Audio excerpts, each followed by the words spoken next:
słowach w imieniu Korporacji Akademickiej Astra Lubinensis pragnę Państwu bardzo serdecznie podziękować za przyjście tutaj. Z roku na rok jest nas coraz więcej i z tego wypada się tylko cieszyć.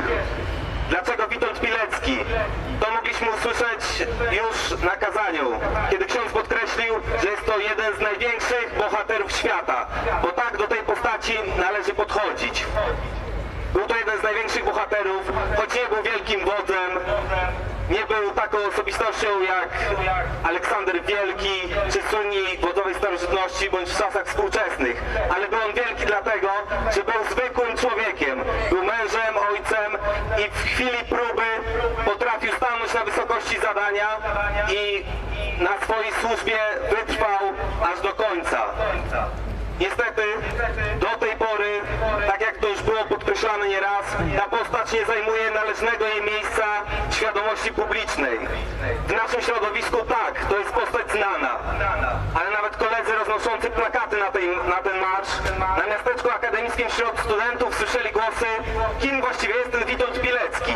Studenci, którzy powinni być elitą tego narodu w przyszłości, niestety tego nie wiedzą. Dlatego cały czas trzeba o nim przypominać. Ludzie słyszeli o jakimś szeregowcu Rejanie i tego typu postaciach, a nie słyszeli o bohaterze, który jako pierwszy powiedział o Holokauście, który zawsze stawał na wyzwanie swojej ojczyzny w wojnie polsko-bolszewickiej, w kampanii wrześniowej, w ruchu oporu podczas II wojny światowej i w okresie stalinizmu.